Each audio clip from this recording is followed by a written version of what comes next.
વેળા થાય તઈ તમારે આંગણે દીકરીનો જન્મ થાય.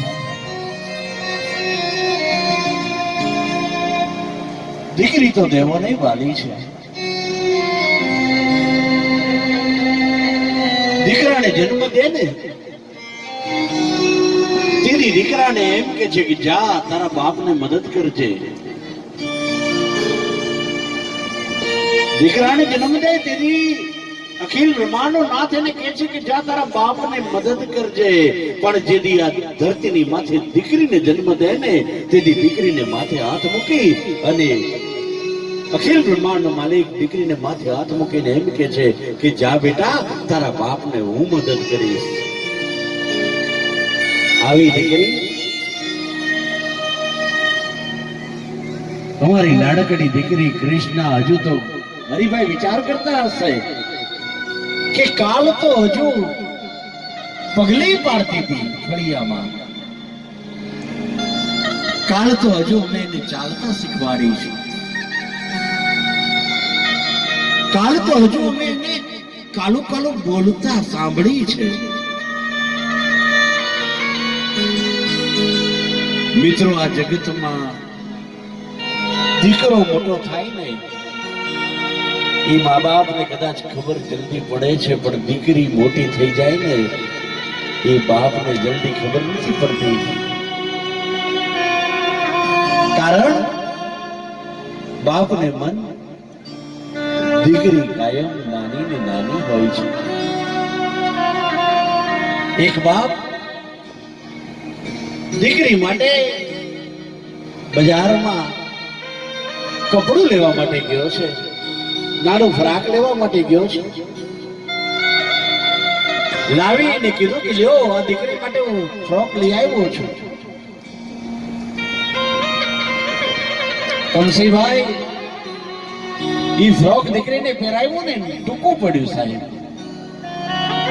એટલે દીકરીની માએ દીકરીના બાપને કીધું કે તમને વસ્તુ લેતા નથી આવડતી, તમને દીકરીનું ફ્રોક લાવવાનું કીધું, તમે ટૂંકું લઈ આવ્યા, નાનું લઈ આવ્યા. અને તેની બાપે જે જવાબ દીધો ને સાહેબ આંખના ખૂણા ભીના કરવા માટે કાપી. બાપે કીધું કે શું કરું, હું દીકરીનું વસ્ત્ર પણ લેવા જાઉં ને તો મોટું નથી લઈ શકતો, કારણ મારે મન તો મારી દીકરી હજુ નાની જ છે.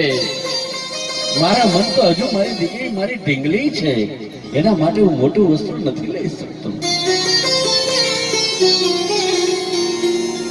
આ દીકરી જેથી ઘરને ખૂણે ક્યાંક ઉદાસીન બેઠી હશે અને દીકરીના દાદા ભાળી ગયા. એટલે દીકરીના દાદાએ કીધું કે બેન બેટા દીકરી આ તો ઉદાસ કેમ છે બેટા?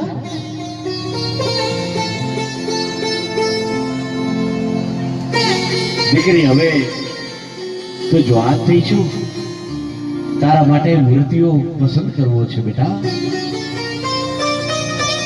બોલ બેટા, હવે નવો યુગ છે, હું તને પૂછું છું દીકરી કે તારા માટે કેવો મૂર્તિઓ પસંદ કરવું? અને તેથી આ જગતની મર્યાદાની પુતળી એવી દીકરીએ જવાબ દીધો હતો કે દાદા મને પૂછતા હોય તો સાંભળી લો મારો જવાબ. એક ઊંચો તે વર્ણ જોતા દાદાજી ઊંચો તે નીત લેવા માંગશે,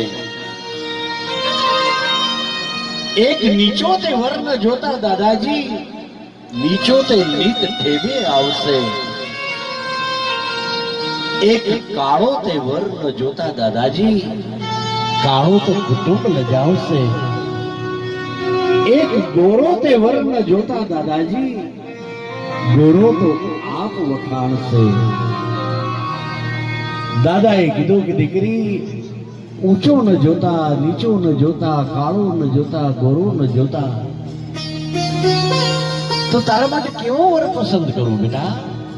અને તેથી આ દેશની મર્યાદાની પુતળી એવી દીકરીએ જવાબ દીધો તો કે દાદા હું નથી કહેતી પણ મારી સૈયરો એમ કહેતી હતી કે કેળે પાતળીઓ અને રંગે સામળીઓ કૃષ્ણ કનૈયા જેવો વરરાજો હોય ને આવો વરરાજો મારા માટે જોજો હો.